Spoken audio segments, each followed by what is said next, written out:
을 쳐준 의의 옷을 입지 않고는 상속받을 수가 없는 것입니다. 그렇습니다. 하나님은 그의 백성들이 천국에 살도록 하는 것만이 목적이 아니었다면 애초부터 그들 애굽으로 내려보내지도 않았을 것이고 또 인간을 세상에 보내지도 않았을 것입니다.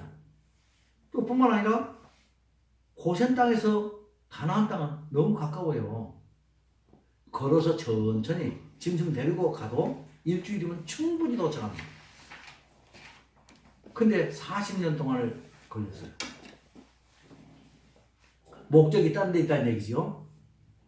그리고 그러한 상태는 결국 아담이 살았던 에덴 동산의 상황과 다를 바가 없어요. 하나님은 그런 사람들을 만들어서 자기 백성을 만들려고 하지 않았어요. 고센 땅에서 가나안 땅은 걸어서 일주일 정도의 거리일 뿐입니다. 그러나 하나님은 북동쪽 방향을 통한 지름길로서 가나안 땅 진입을 하게 하지 아니하시고 남쪽의 홍해길로, 다시 말하면 정반대에 해당하는 남쪽으로 가게 했단 말이에요. 홍해는 이름 그대로 붉은 바다, 즉 하나님의 아들의 피를 상징하고 있는 바다입니다. 그리스도의 피로 씻김받지 못하고 옛사람을 벗지 못한 사람은 결코 천국에 갈 수가 없습니다. 하나님의 이러한 이스라엘에 대한 교훈은 무조건 천국으로만 들어가는 그 효율성만을 의미하지 않습니다. 우리 가운데 예수 믿는 목적을 오직 천국을 문턱을 넘기 위한, 그래서 믿는 사람이 있을 수가 있습니다. 그러나 천국은 예수를 믿은 결과로 주어지는 하나의 상급일 뿐이지 그리스도인에는 보다 더 중요한 동기는 그리스도와의 사랑의 교제에 있어야 되는 것입니다. 그래서 출애굽기는 그 어느 서적보다도 가장 많이 피를 흘려요. 그 피를 많이 흘렸다는 얘기가 무엇입니까? 그렇지요. 하나님의 자비, 하나님의 그 극진하신 그 사랑, 자기 희생을 가장 많이 드러내놨다. 그런 얘기예요.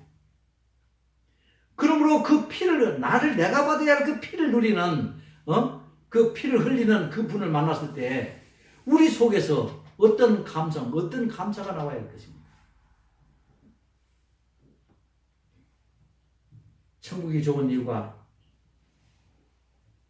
이렇게 우리를 위하여 희생하시고 우리를 위한 끝없는 사랑을 베푸시는 하나님과의 교제, 인격적인 교제 때문에 천국이 좋은 것입니다.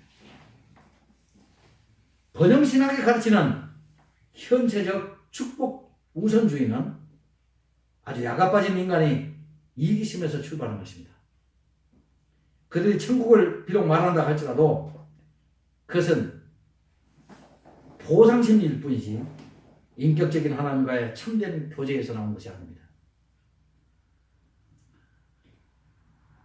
요즘 세태가 아무리 훌륭한 사람이라도 좋은 소양을 가졌다 해도 돈 없으면 매장에 걸릴 때도 안 봐요.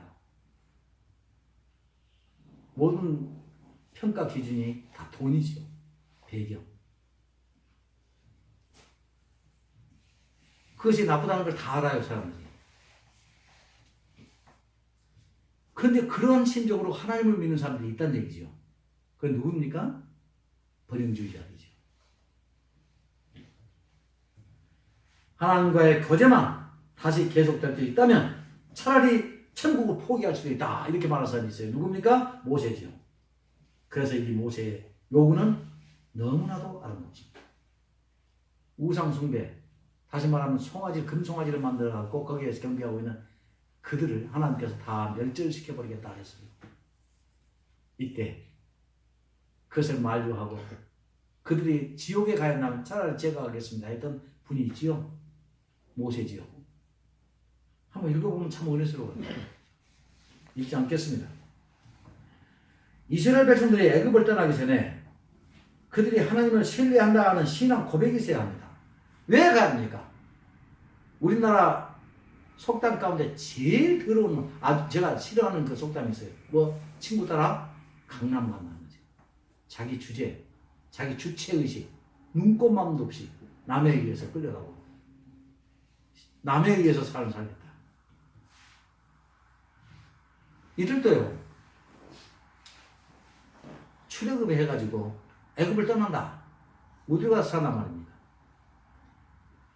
애굽을 떠나야 할 때 왜 우리가 떠나야 되는가? 무엇 때문에 떠나야 되는가? 그것을 끊임없이 물었어요. 여호와 하나님 때문에 그를 만나러 가야 된다. 도대체 그분이 누굽니까? 어떤 분이기 때문에 우리가 그분 때문에 우리의 터전을 다 버리고 이렇게 간단 말입니까? 그래서 그 과정에서 하나님의 속성에 대해서 가장 많이 계시가 됩니다.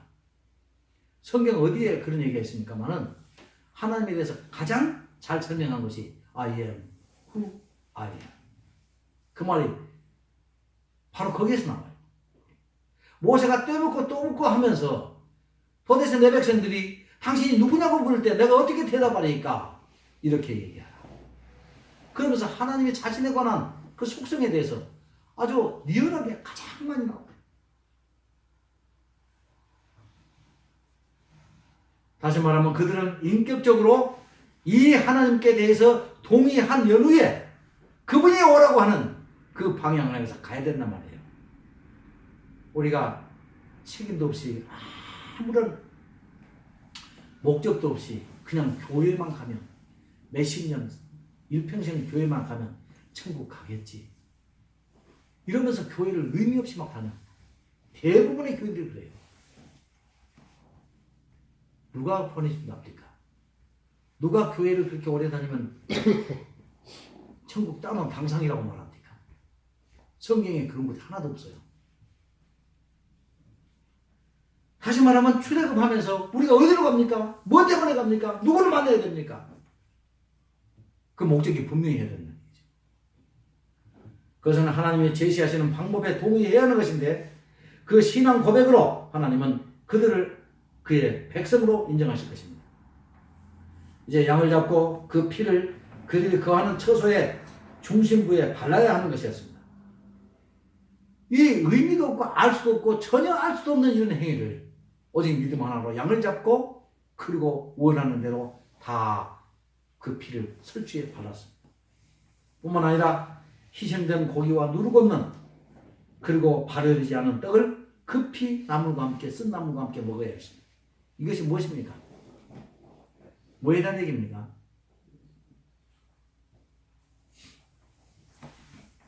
믿음을 말하는 이 말씀을 신뢰하는 것 없이 그렇게 할 수 있겠어요? 우리가 또 잘못 생각하는 것이 있어요. 아, 그 말씀이 옳구나 하면서도 하나님 말씀이 옳구나 하면서도 항상 우리는 뭐 나중에 내일 후에 미래에 그렇게 할 거라고 생각을 해요. 근데 보니까 여기는 그 즉시로 실행하는 거예요. 즉시. 보통 빵은 누룩이 생겨야 돼요. 그래야 부풀어 올라서 맛도 있고 더 좋지 않습니까? 근데 누룩 없는 부풀지 아니한 그 뭐라 그러니까 그런 시간도 주지 않아요. 급히 먹어라. 그리고 떠나라. 이 예표적인 얘기를 통해서 급히 먹으라는 거예요. 먹고 나서 먹은 사람을 주로받아는 거예요. 그죠? 목적이 분명하지 않습니까? 그럼 무엇을 먹었습니까? 그냥 빵을 먹었습니까? 전제라는 거죠. 전제. 제사 가운데. 그건 떡으로 해요. 떡이요. 빵. 여기 사람들 그걸 먹는 거지. 그러니까 예수님을 지금 표현하는 여러 가지 지금 상징물이 많지요. 그들의 생명을 구하는 길은 그 하나님이 요구하시는 것에 순종해야 하는 것입니다. 물론 이 모든 것들은 그리스도의 희생을 힘입는다는 그 상징이고 예표인 것이 분명합니다. 그리스도의 양식은 바로 하나님이 제시하시는 예수 그리스도의 말씀입니다. 그들은 광야길에서도 하나님이 주시는 양식인 이 만나, 즉 말씀을 먹고 살아야만 했습니다. 하나님은 신령한 하늘 양식인 만나를 주실 때에도 그들에게 하루 분량의 양식만을 주심으로써 항상 하나님이 그 백성들에게 무엇을 하실 것이고 하나님을 의탁하고 의존하는 삶을 살게 하셨어요. 예수님이 우리에게 기도를 가르쳐 줄 때에도 하루 분량의 양식을 구하도록, 일용할 양식을 구하도록 우리에게 요구했어요. 이스라엘 백성들도 하루하루를 거둬야만 했습니다. 기도는 주고받는 상거래가 아니고, 사람은 여러 날 분량의 양식이 있는 동안에는 기도하지 않습니다. 하나님은 인간에게 필요한 식량을 주시지만 그 일을 통해서 보다 더 중요한 사랑과 교제를 원하시는 것입니다. 일용할 양식, 그것을 말씀하시는 그 하나님의 요구를요, 우리가 깊이 깨달으면 너무 감사해요. 무슨 말입니까? 나는 너에게 기버, 즉 제공하고 기여하고 주는 그런 사람으로서만 있는 것이 아니라, 네가 그 주고받는 그 물질을 통해서 항상 나에게 기여하고 나에게 의존하고 나와 하나가 되는 것, 나는 그것을 원하는 것이지. 하나님과의 교제 없이 물질만 추구하는 사람들, 즉 번영주의자들은 그리스도의 은혜를 상속받을 자격이 없습니다. 오늘 여기까지 하겠습니다.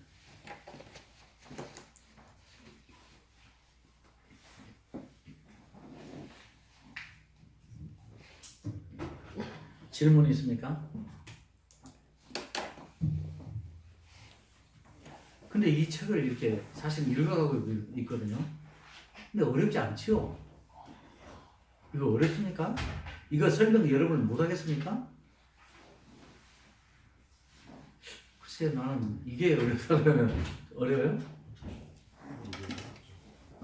목사님은 내용을 아시니까는 쉽게 말씀하시죠. 모르는 저희들은 어렵죠. 그래서 그나마 이제 설명을 들으니까 그나마 좀 이해가 되고 하는 거지. 그걸 남한테 모르는 사람한테 설명하고 그러면 내가 이해 못하고 있는데 어떻게 설명하겠어요? 네. 집사님 그럴 수가 있겠네요.